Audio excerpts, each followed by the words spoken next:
Supreme Court has recently ruled on same-sex marriage. This is not a same-sex question, but because of that ruling, we're seeing a lot of stories. You highlighted a couple of these stories earlier. There was the woman in Kentucky, the clerk refusing to hand out the marriage certificate. We also have a cake baker in Colorado who has been sanctioned by the court for not using his artistic ability to make a cake for a same-sex wedding.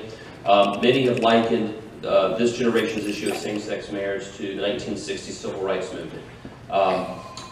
What we're seeing is that we're seeing that religious liberty, the religious liberty line is starting to be moved, that people's private property, people's private views are being pushed solely within the four corners of the church. There's even a concern that where we're going is that churches could lose their tax-exempt status for failing to, on their face appearing to discriminate against same-sex couples. How would you balance, or what are your views on religious liberty and the balance between the public perception that people of that lifestyle don't want to be discriminated against, but at the same time, how do you accommodate the religious views of people in the community?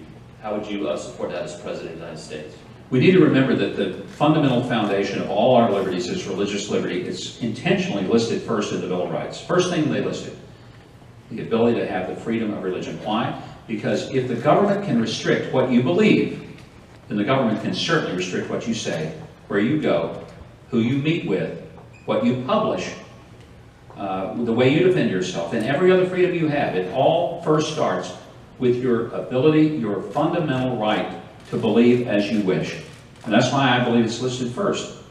As President, what I would do is to instruct the Attorney General of the United States to vigorously defend religious liberty, and instead of sending the Justice Department to help persecute and prosecute Aaron and Melissa Klein out in Washington State for not baking a same-sex wedding cake and seeing them fined $135,000 for that, I'd send the Justice Department to defend their religious liberty.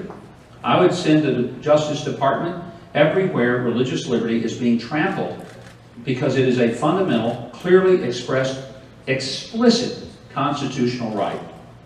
I would do the same with the Secretary of Defense in ordering that military chaplains and all members of the military are able to completely have their freedom of expression, belief, and practice, so long as it did not endanger other troops, because otherwise you're violating the First Amendment rights of religion, of speech, of assembly.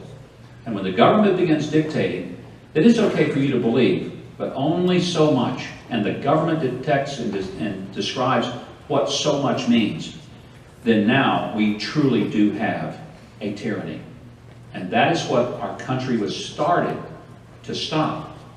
And we cannot be the generation that tramples over the explicit and fundamental rights that are in the First Amendment and in all the Constitution.